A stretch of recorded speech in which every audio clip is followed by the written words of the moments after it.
mereka DNA-nya G. Non artinya G ajam. Balik Arab. Ini Mbak Alwi nggak ngakuin nasabnya kesultanan, bohong, fitnah, saudara. Kalau ada yang mengatakan Mbak Alwi baru sekarang aja nih ngakuin kesultanan, bohong. Kalau ada orang bergelar Habib diparanin bapak-bapak, ditabokin.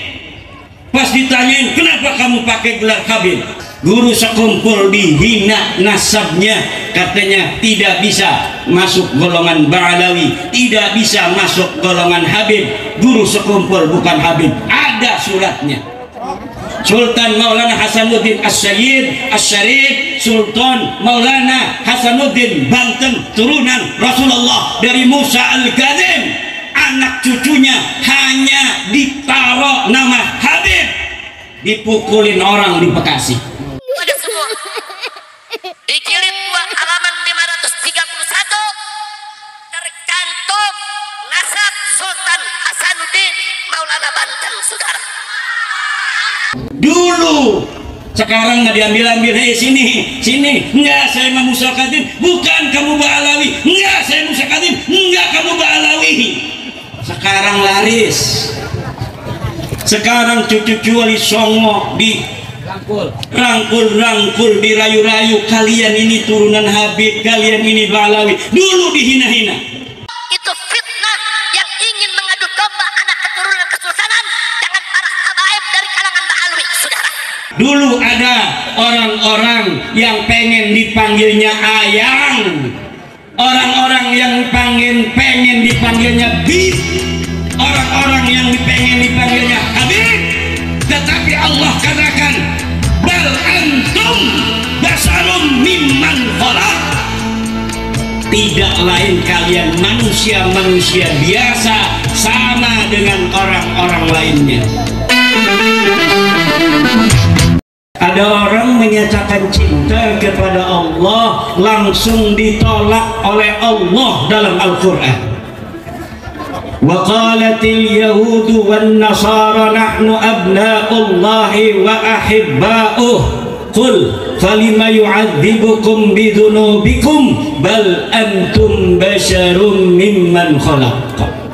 Ini ayat penolakan cinta dari Allah kepada orang-orang Yahudi dan pada orang-orang Nasrani. Orang-orang Yahudi dan orang-orang Nasrani mengatakan bahwa kami adalah anak-anaknya Allah, kami adalah habib-habibnya Allah. Katakan Muhammad, kalau mereka anak Allah, kalau mereka habib-habibnya Allah, falima yu'adzibukum bidzunubikum, maka karena apa Allah menyiksa mereka dengan sebab dosa-dosa mereka. Bal antum basarum mimman khalaq, kalian tidak lain hanyalah manusia biasa seperti manusia biasa lainnya. Ditolak oleh Allah. Orang-orang Nasrani yang menyatakan bahwa dirinya adalah anak Allah, lain sia lain anak lain. Orang Yahudi mengatakan anak Habib, anak Habib, anak Habib, lain sia lain Habib. Lamun sia Habib kunaon eta leluhur sia dijadikan monyet, leluhur sia dijadikan betul ku Allah subhanahu wa ta'ala. Kiradatan wa khanajir di dalam Al-Quran leluhur orang-orang Yahudi, tapi orang Yahudi merasa dirinya seperti kekasih Allah, mereka ingin disebutnya Habib. Habib itu bahasa sininya sayang. Orang Yahudi pengen disebutnya sayang sama orang yang tidak pernah dia kenal. Kalau ketemu ayang pengen minum, ayang pengen minum, ayang pengen makan, ayang pengen ngopi, padahal itu bukan istrinya, padahal itu bukan suaminya, itu bukan keluarganya. Tapi dulu orang-orang Yahudi pengen dipanggilnya sama siapa saja, ayang, beb, bib itu ayang. Habib itu sayang. Itu orang-orang Yahudi. Diterjemahkan di dalam Al-Quran, diinskripsi oleh Al-Quran, diprasastikan oleh Al-Quran. Dulu ada orang-orang yang pengen dipanggilnya ayang, orang-orang yang pengen dipanggilnya bib, orang-orang yang pengen dipanggilnya habib. Tetapi Allah katakan, bal antum basarum mimman khalaq.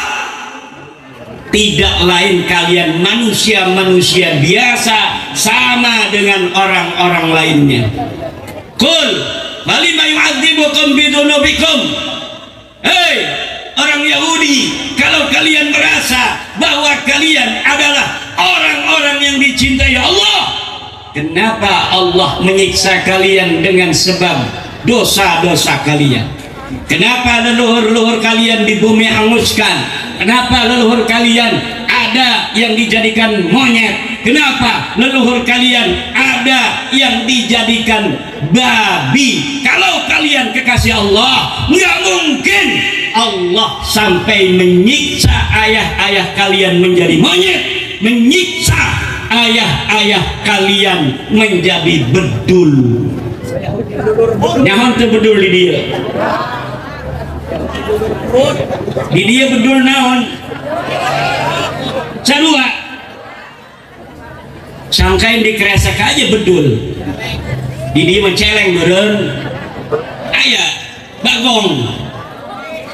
Eta jelma-jelma Yahudi ibu-ibu dijadikan bagong ku Allah. Kunaon manehna dijadikan bagong? Ku sabab dosa-dosa mereka. Kalau mereka merasa habib-habibnya Allah, kekasih-kekasihnya Allah, merasa doa-doanya terkabul, kenapa negara mereka selalu kekeringan? Kenapa mereka negaranya tidak damai-damai? Kenapa perang selalu perang di negara orang-orang yang merasa dirinya sebagai habibnya Allah, kekasihnya Allah? Katanya keramatnya hebat, bisa ngislamin orang yang ada di dalam kubur, sudah mati bisa masuk Islam. Keramatnya orang-orang sana. Coba lamun sia keramatnya hebat, perang di negara sia erenkan udah ngomong akur-akur baik cicing ngopi doang maneh mah. Kok saya bisa bahasa Sunda di sini? Biasanya saya nggak bisa bahasa Sunda, Bu. Tahun depan. Iya, keasupan ya Yusuf. Abi tadi ke mobil, keasupan khadam ya Yusuf ngomong Sunda ya. Hari geus kieu mah kudu meunang ti Sunda hiji. Siap ibu-ibu. Ibu-ibu siap. Ini dancer ketawa melulu. Ada orang yang katanya keramatnya luar biasa, tasarrafa fil qaul, bisa untuk menjadikan segala apa saja di dunia ini di bawah kehendaknya. Ada yang bisa untuk salat jenazah padahal dia udah mati. Ada orang mati di dunia, dia ikut keluar dari kuburan lalu sholat jenazah. Ada orang yang lagi ribut, dia tahu dalam kuburan, dia keluar dari kuburan, katanya mendamaikan orang yang ribut. Ini di dalam sejarah doktrin mereka, orang-orang yang mengaku dirinya sebagai habib, sebagai pecinta, orang yang dicintai, mengajarkan doktrin-doktrin yang tidak punya dasar dari agama Allah, tidak punya dasar daripada Al-Quran, tidak punya dasar daripada Al-Hadis, tidak punya dasar dari ijma', tidak punya dasar dari qiyas. Nabi Muhammad seumur hidup Isra Mi'raj cuma sekali, katanya leluhurnya Isra Mi'raj sampai 70 kali setiap hari. Masuk akal apa tidak? Sama merah ke kamar berat. Banyak sekali cerita-cerita palsu, cerita-cerita khurafat, cerita-cerita yang tidak berdasarkan kenyataan, cerita-cerita yang bahkan mengalahkan mukjizatnya Nabi besar Muhammad sallallahu alaihi wasallam. Dan ini umat Islam Indonesia, warga NU harus hati-hati, harus mulai cerdas. Jadi ketua NWCNU harus cerdas, bukan hanya memobilisasi masyarakat untuk tetap di dalam ahli sunnah wal jamaah, tetapi juga kita harus berhati-hati. Banyak sekarang orang yang mengaku ahli sunnah wal jamaah, tetapi tujuannya adalah untuk menyesatkan umat Islam dari siratal mustaqim, dari ajaran para nabi, dari ajaran para wali, dari ajaran para sahabat, dari ajaran wali songo.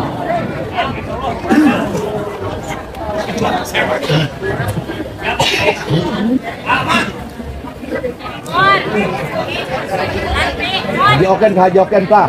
Makanya ayat itu waqalatil yahudu, dari sana saya menyimpulkan tidak ada istilah Habib dalam Islam. Tidak ada istilah Habib dalam, disanggah pernyataan saya dalam sebuah ceramah. Katanya itu Kiai Ma'rudin gak baca Al-Quran. Di dalam Al-Quran banyak disebutkan innallaha yuhibbut tawwabina wa yuhibbul mutatahhirin. Allah mencintai orang-orang yang taubat dan Allah mencintai orang-orang yang wudu, orang-orang yang bersuci. Berarti di situ ada yuhibbu, berarti Allah cinta, yang dicintai namanya Habib. Berarti orang yang tobat adalah Habib, orang yang berwudu adalah Habib. Betul kalau dari sisi lugawi, istilahan lugawiyan betul ada istilah Habib di dalam Al-Quran. Tetapi dulu beberapa bulan yang lalu, sebelum masalah nasab ini dipahami masyarakat, yang disebut Habib itu adalah katanya yang keturunan Nabi.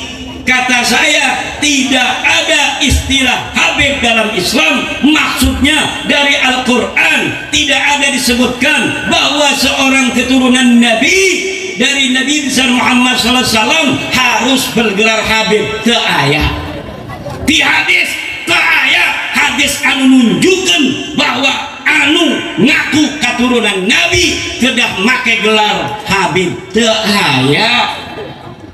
Tina ijma enta aya ijma sahabat Rasulullah, ijma ulama yang menyatakan bahwa keturunan Nabi bergelarnya Habib. Enggak ada. Cocok. Dari kias tidak ada sandarannya, adna korina kecil. Kalau dalam tradisi Islam ada. Turunan Nabi memakai gelar tertentu ada. Apa gelar yang dipakai dulu oleh ulama untuk turun Nabi? Sayyid dan Syarif. Gelar keturunan Nabi menurut tradisi pemahaman Islam adalah Sayyid dan Syarif. Perempuannya Sayyidah, perempuannya Syarifah. Itu ada nomenklatur, presidennya dari dulu ada di ulama-ulama. Tapi kalau Habib nggak ada turunan Nabi, gelarnya gelar Habib. Dulu begitu saya bilang. Kalau ada orang bergelar Habib, diparanin bapak-bapak, ditabokin. Pas ditanyain, kenapa kamu pakai gelar Habib? Karena saya namanya Habibur Rahman, dipanggil Habib. Salah orang. Itu sampai mereka menamparin orang yang namanya Habib, yang mengaku Habib, dipanggil Habib, sampai mereka segitunya berani untuk menghilangkan kemanusiaan, menampar orang, ngejorogin orang, menghina orang dengan kertas. Guru sekumpul dihina nasabnya, katanya tidak bisa masuk golongan Ba'alawi, tidak bisa masuk golongan Habib. Guru sekumpul bukan Habib, ada suratnya. Sultan Maulana Hasanuddin As-Sayyid As-Syarif Sultan Maulana Hasanuddin Banten, turunan Rasulullah dari Musa Al-Kadzim, anak cucunya hanya ditaruh nama Habib, dipukulin orang di Bekasi dulu. Sekarang nggak diambil-ambil, hei sini, sini, enggak saya Musa Al-Kadzim, bukan kamu Ba'alawi, enggak saya Musa Al-Kadzim, enggak kamu Ba'alawi. Sekarang laris. Sekarang cucu-cucu wali songo di rangkul, dirayu-rayu, kalian ini turunan Habib, kalian ini Ba'alawi. Dulu dihina-hina, dulu dihina-hina. As-Sayyid As-Syarif Sultan Maulana Hasanuddin, keturunannya dihina. Bahkan Sunan Gunung Jati Syarif Hidayatullah dihina oleh orang yang mengaku namanya Habib. Masih ada videonya di YouTube.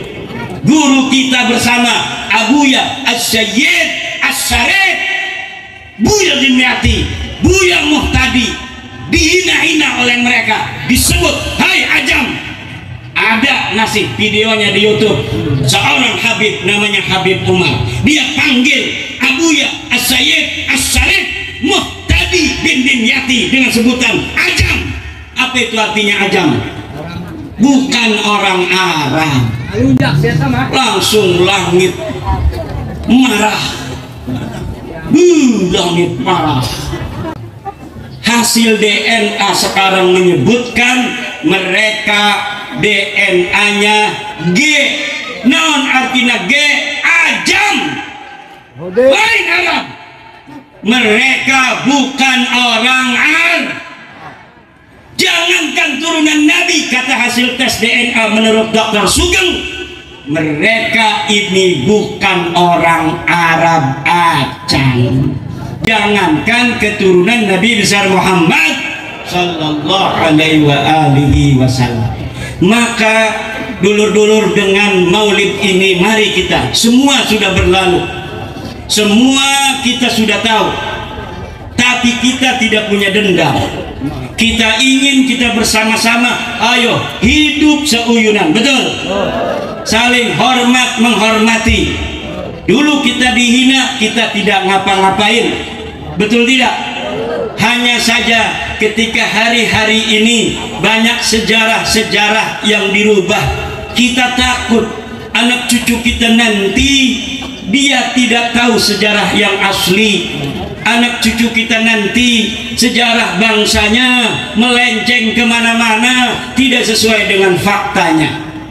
Ayo kita hidup bersatu, ayo kita hidup seuyunan, tapi jangan ada lagi kata-kata orang Indonesia yang laki-laki ganteng tidak boleh kawin dengan perempuan dari satu golongan manapun.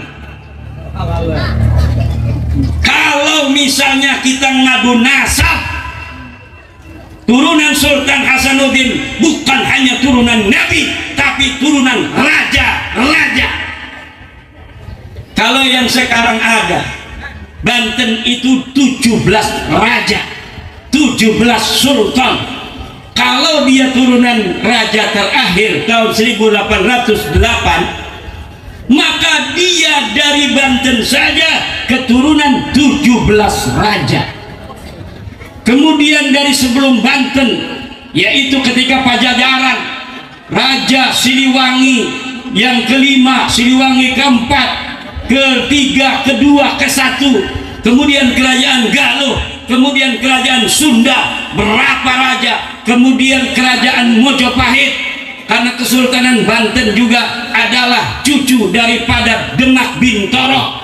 Karena apa? Karena Sultan Maulana Hasanuddin mempunyai istri Nyai Ratu Purnama Sidi, putra daripada Raden Patah Demak. Raden Patah Demak adalah putra daripada Raja Majapahit terakhir namanya Brawijaya V.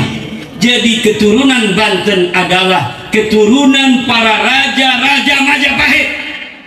Raja-raja Majapahit keturunan daripada raja-raja Singosari, raja-raja Tunggul Ametung segala macam, Arok, Medang Kemulang, Tarumanegara, Salaka Negara, dan lain sebagainya. Kalau ngadu nasab, iya kita orang Banten bukan hanya turunan Nabi, tapi turunan puluhan raja-raja besar di tanah Jawa.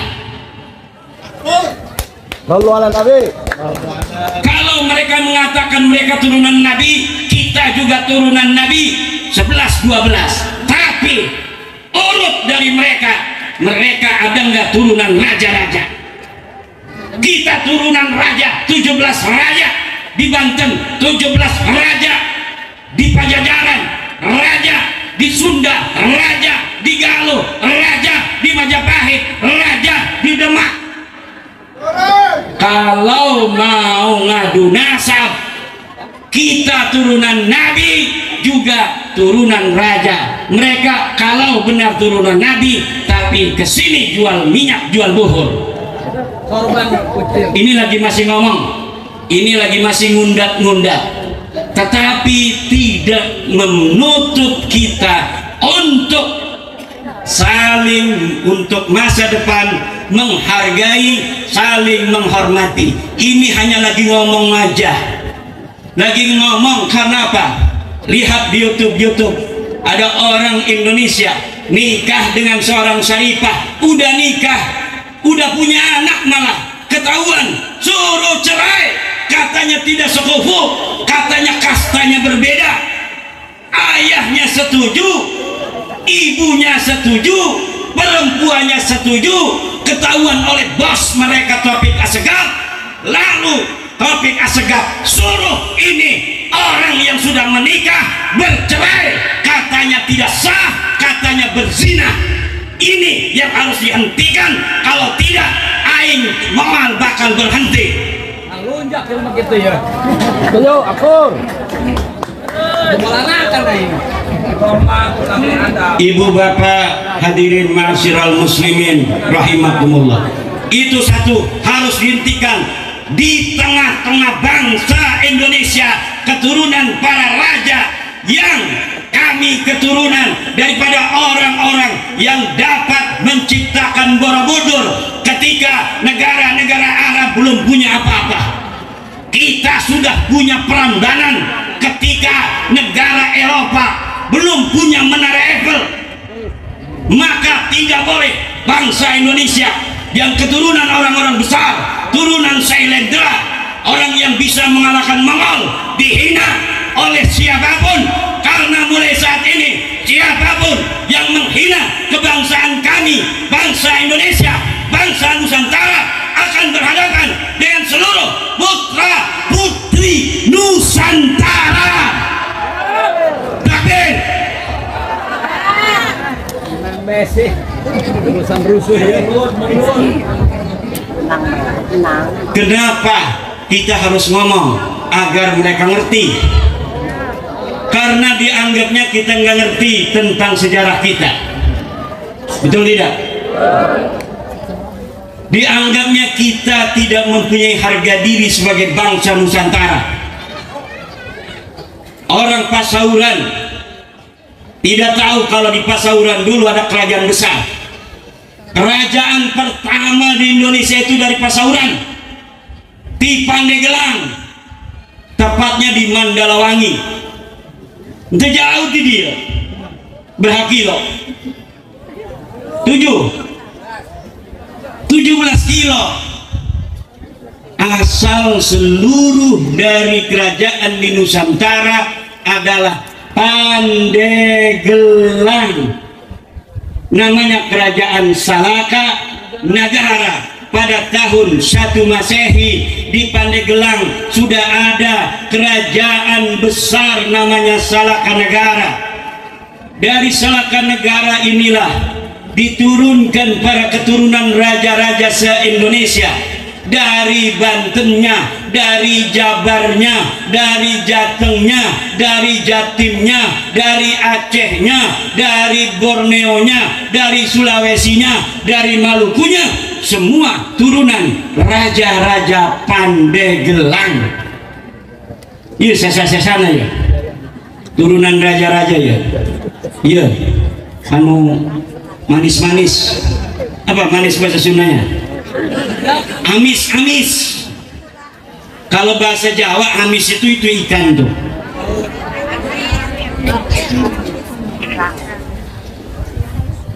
Turunan raja-raja, harus ingat dia turunan raja, tetapi tidak boleh sombong. Betul?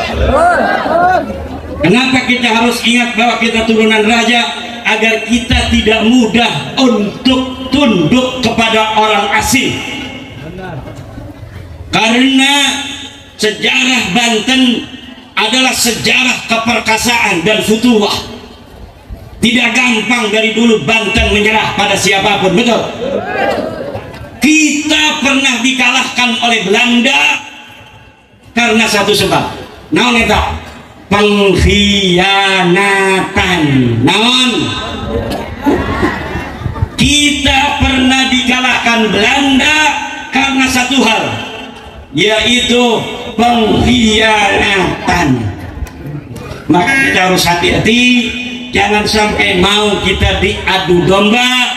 Sejarah telah berkata kekalahan kita orang Banten 1682 hanya karena kita mau diadu domba.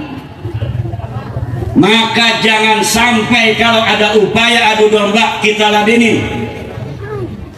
Kita harus istiqomah ala target, kita harus istiqomah alal hadaf.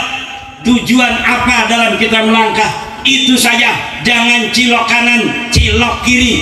Karena kalau kita cilok kanan itu bisa jadi kawe-kawe oleh cewek. Kalau cilok kiri dikawe-kawe oleh pengkhianat. Kalau kita terjebak untuk mampir di kawe kiri pengkhianat, maka alamat kita akan mudah dikalahkan, alamat kita akan mudah diadu domba.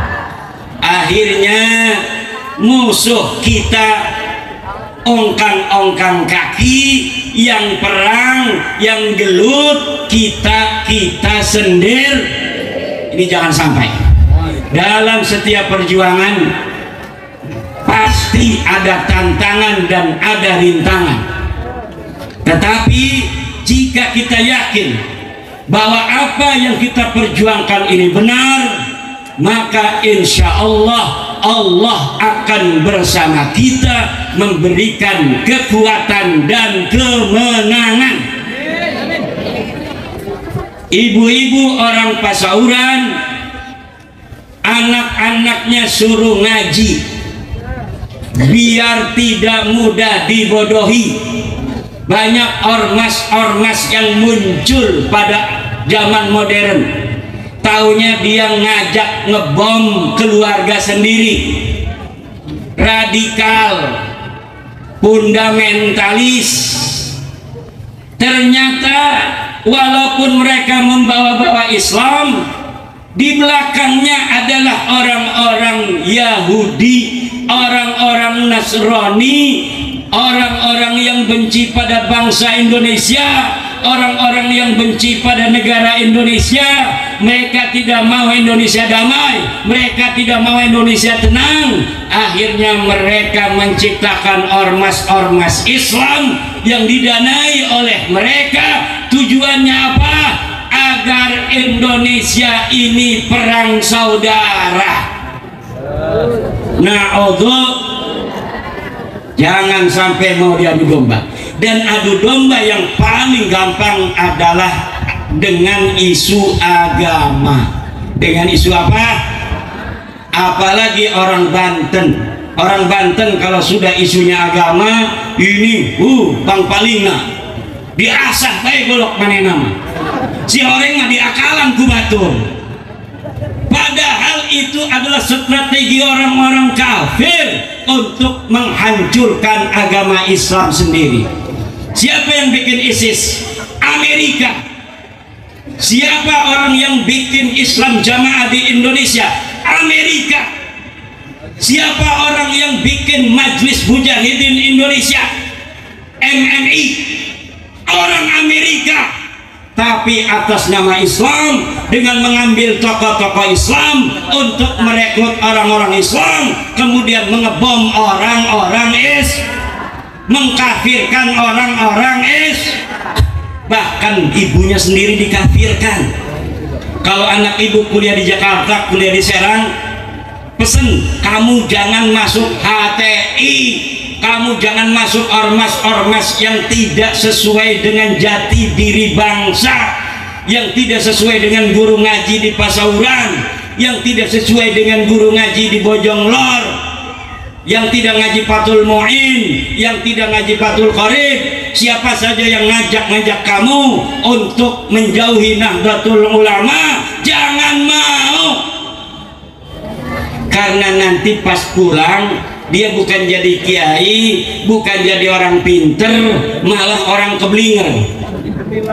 Salaman nama ibunya nggak mau nyentuh, katanya ibu masih dalam keadaan kafir, ibu najis. Na'udzubillah min. Ada organisasi yang tidak mewajibkan anggotanya sholat 5 waktu. Kebanser mau minum. Ada lagi organisasi yang kalau ada orang lain sholat di masjidnya harus dipel karena najis. Ada lagi organisasi yang menyebut orang yang hormat pada bendera Indonesia ini adalah musyrik.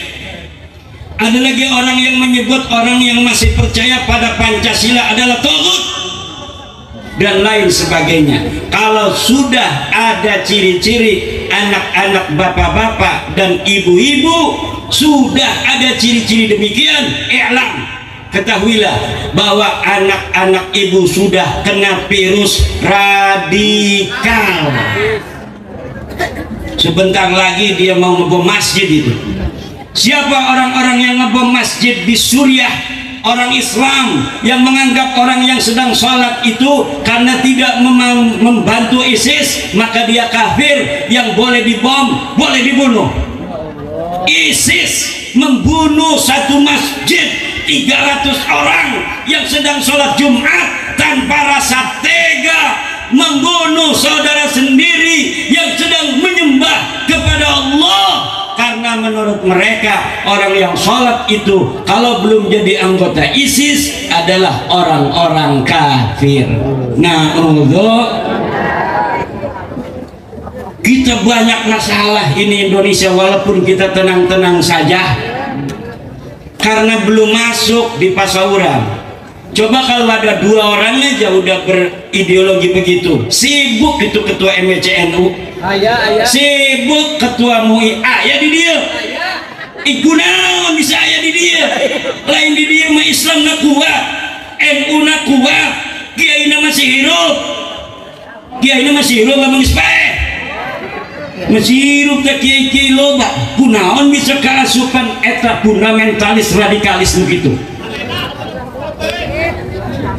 Pokoknya ulah sampai anak ibu-ibu terbawa oleh aliran-aliran yang lain, ormas-ormas yang lain. Wakafa bi NU jam'iyatan, wakafa bi NU jam'iyatan, wakafa bi NU jam'iyatan. Insyaallah kita akan bahagia dunia dan akhirat. Kalau sudah kita lepas dari NU, kalau sudah kita jauh dari kiai-kiai kampung, maka alamat kita akan dibawa tersesat, dimanfaatkan kemanusiaan orang, dimanfaatkan keluguan orang, anu kelompok-kelompok yang bukan Nahdlatul Ulama. Kalau Nahdlatul Ulama tidak pernah ngakalin anggotanya, Nahdlatul Ulama anggotanya kiai-kiai di majelis ta'lim, ngajarin ngaji. Kadang-kadang dia ngajarin ngaji, dia yang bawa kopi. Itu Kiai NU. Dia ngajar ngaji, dia bawa kopi, bawa ngamplopin sendiri, takut dimarahin oleh istrinya. Mana amplopnya? Ngajar ngaji saya amplopan. Yo, padahal mah ngamplop sorangan. Itu Kiai N.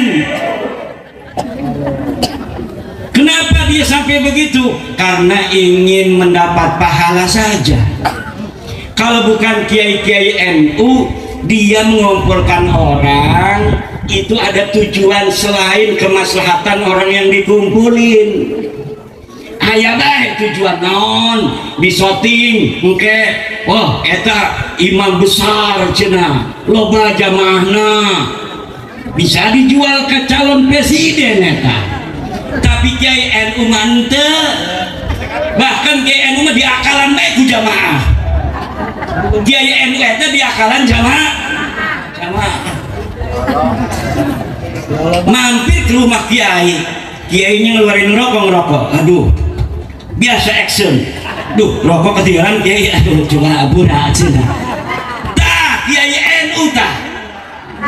Bu, perlu diongkosan. kunaon eta Kiai NU kok kitu ikhlasna tapi barokah hidupna, karena manena ikhlas tawakal ku Gusti Allah, makanya dibalas oleh Allah ad'afan mudha'afa. Dibalesna eta kiai-kiai anu ikhlas ti Nahdlatul Ulama eta tikel-tikelana tikelan.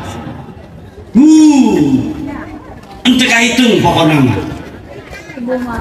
Jelma anu paling sugi di pasauran can tentu pamajikanna dua, betul. Tapi kiai anu teu boga duit dua pamajikanana. Bener teh? Tah, bener cek ibu-ibu ge. Setuju eta ibu-ibu tah. Eta nunjukkeun barokah eta ibu-ibu. Nunjukkeun eta teh barokah. Yang kaya raya punya istri dua gelut melulu, betul. Cengker di pasar. Pamajikan kiai can mireng, can denge aya ribut di pasar eta. Bener teh? Eta ya dulu ala annahu barokah. Alhamdulillah. Paling gelupna di SMS, gelup di WA. Siapa pemajikan ngorak lobalagana. Paling di WA. Alhamdulillah. Bu, tanggal berapa? Alehan. Bukan, lahirnya baginda Nabi. Tahun naon? Poe naon? Poe Senin eta teu aya ikhtilaf. Para ulama setuju bahwa semuanya sepakat Nabi Muhammad lahirnya hari Senin. Linasin fih, karena ada nasnya. Fihi wulidtu wa fihi unzila alayya. Tapi kalau tanggalnya tanggal 12 fihi khilafun, ada ikhtilaf ulama. Ada yang ngomong tanggal 12, ada yang ngomong tanggal 8, ada yang ngomong tanggal 9, ada yang ngomong tanggal 11, ada yang ngomong tanggal 12. Bulan lagi beda-beda. Aya nu ngomong bulanna bulan Rabiul Awal, aya nu ngomong bulanna bulan Muharram, aya nu ngomong bulanna bulan Rajab. Tapi jumhur ulama mengatakan bahwa maulidnya Nabi besar Muhammad terjadi hari Senin, tanggal 12 Rabiul Awal, tahunnya tahun kunaon eta di ngaranan tahun gajah. Kumadak aya pasukan Tiaman, pasukan gajah Tiaman bade nyerang ke Mekah, hoyong menghancurkan Ka'bah. Kenapa orang Yaman pengen ngancurin Ka'bah, pengen ngancurin Mekah, karena hasud, iri, dengki. Orang-orang dari penjuru Jazirah Arabia kok pada ngunjungi Mekah, kok pada tawafnya di Ka'bah. Akhirnya ada seorang raja hasud, iri, dengki, namanya Abroha. Siapa namanya? Ini Abroha, dia bikin gereja yang besar, namanya gereja Al-Qalis. Dia berharap dengan settingan yang indah, taman-taman di sekitarnya, disiapin kolam renang, disiapin permainan anak, disiapin tempat parkir yang luas. Mudah-mudahan orang tidak datang ke Mekah, orang-orang tidak tawaf di Ka'bah, pada datangnya semuanya ke Yaman. Tapi ternyata harapan tinggal harapan. Orang-orang Arab tetap datangnya ke Mekah, tawafnya tetap di Ka'bah.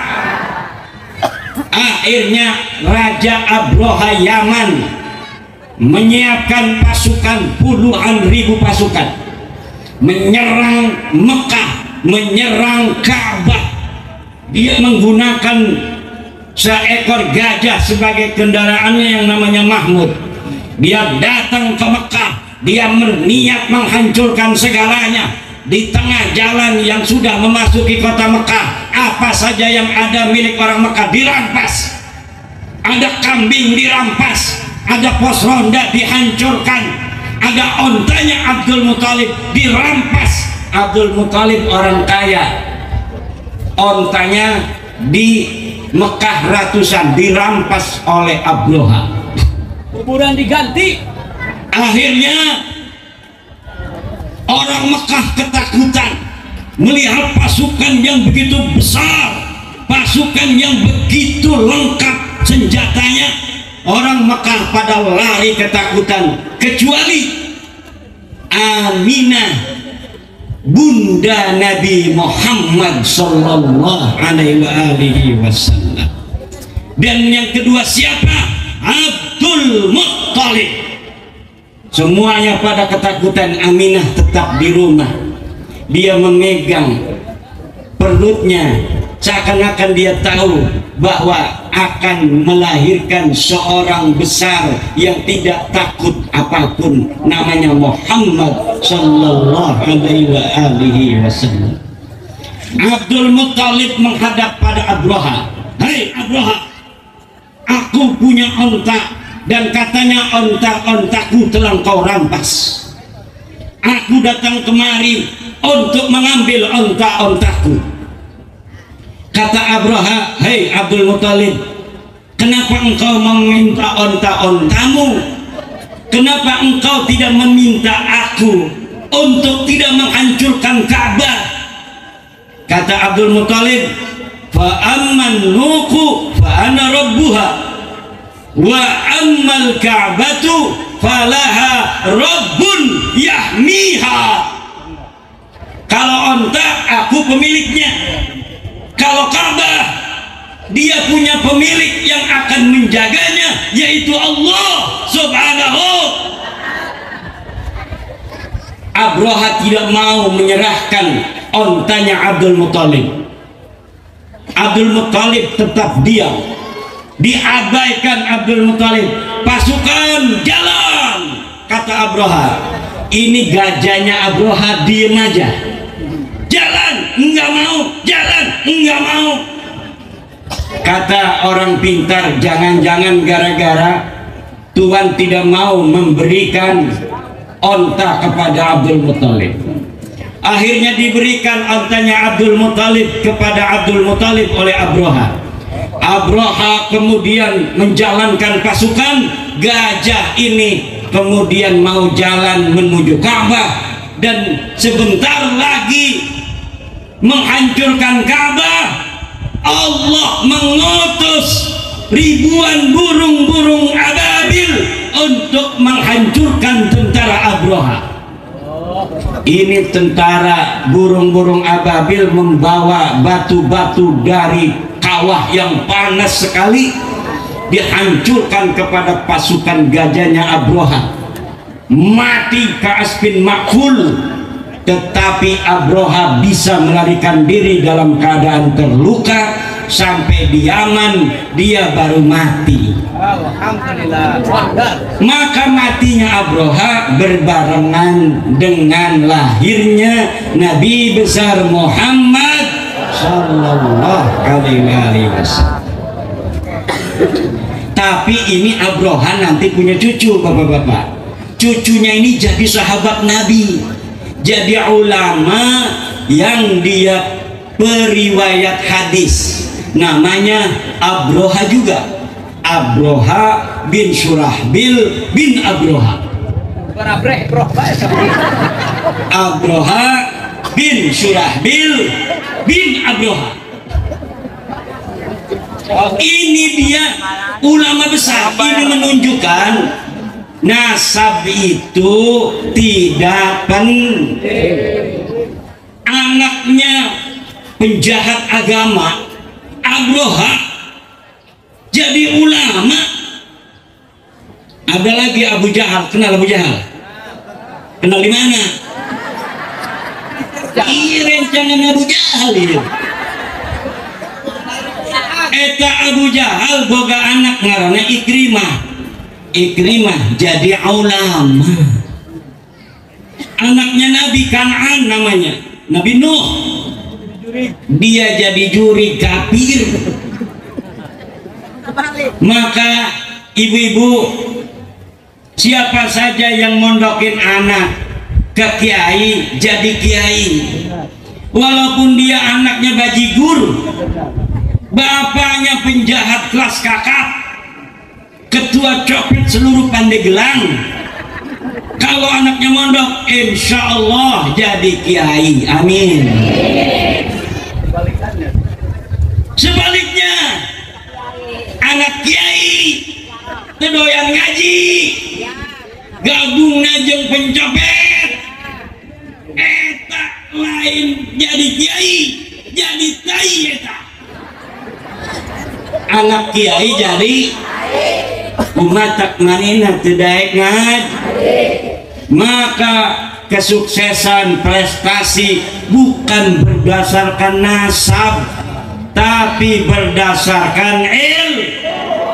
Orang yang ingin tinggi pangkatnya di dunia harus berilmu. Yarfa'illahu alladhina amanu minkum walladhina utul ilma darajat.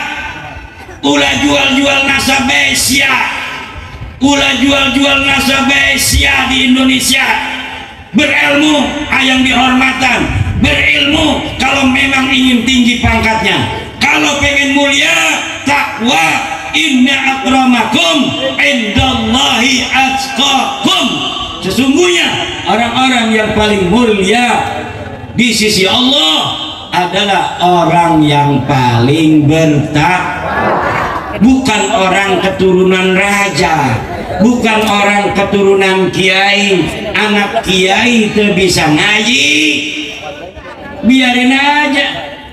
Tapi kalau ada orang anak tukang kolektor, anak tukang kebon, ente mondok, ente sekolah bapana, tapi hoyong anaknya ia berilmu, dipondokkan ke kiai, dipondokkan ke cisantri, dipondokkan ke cadasari, jadi jelma. Eta nasab ente penting, anu penting adalah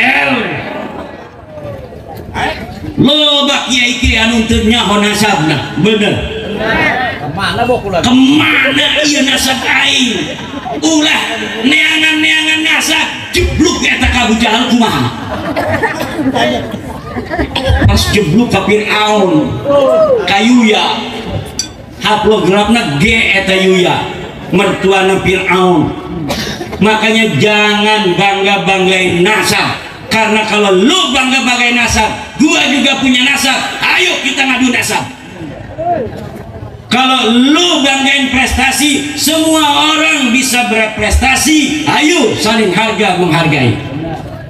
Kalau lu punya ilmu, orang juga bisa punya ilmu. Hayu saling menghargai ilmu. Tapi kalau nasab itu tidak diusahakan, nasab itu hadir sendiri. Kayak orang itu mukanya rambutnya rintik, itu bukan mesen. Dari sananya udah rintik, lu jangan bangga-banggain rambut rintik. Woi hebat rambut saya merintik, lu mah lurus.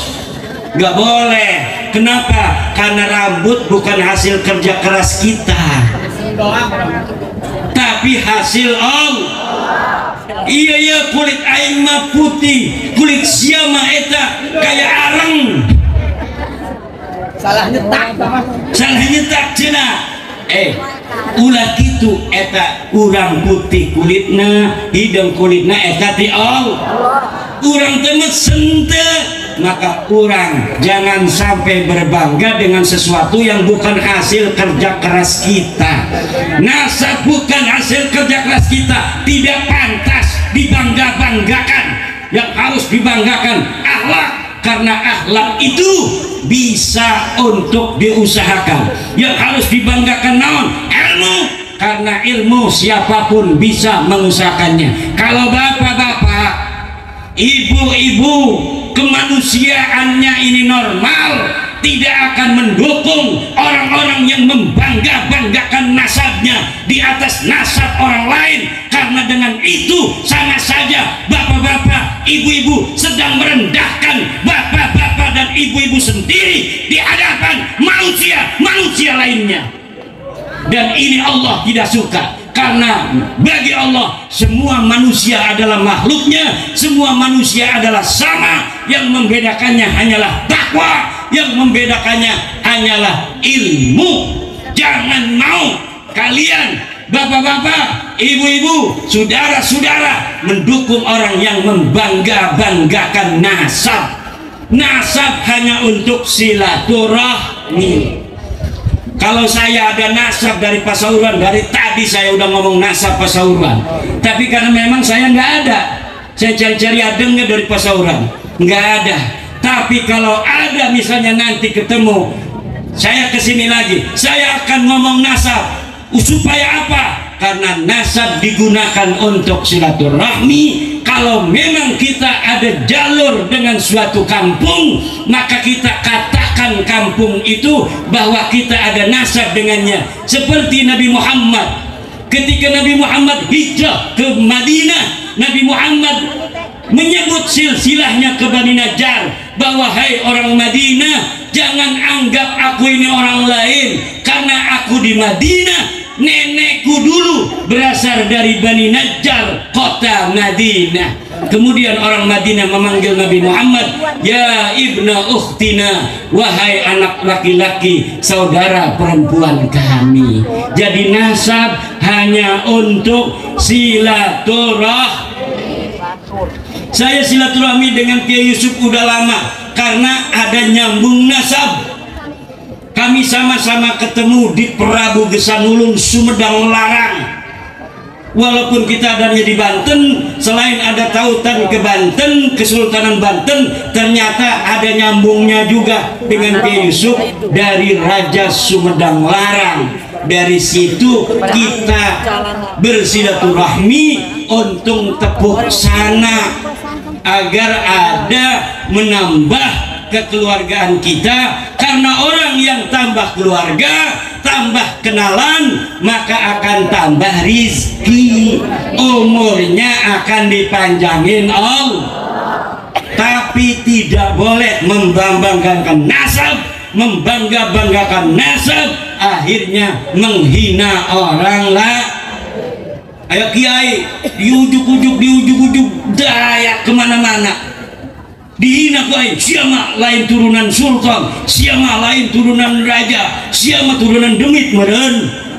Ini orang besok juga akan rendah dia, besok juga dia akan rendah, dan orang yang dihinanya ini akan tinggi setinggi-tingginya. Amin.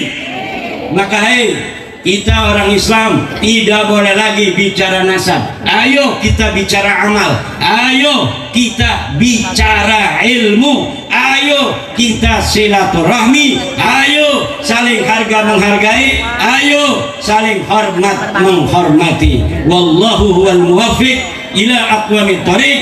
Wassalamualaikum warahmatullahi wabarakatuh.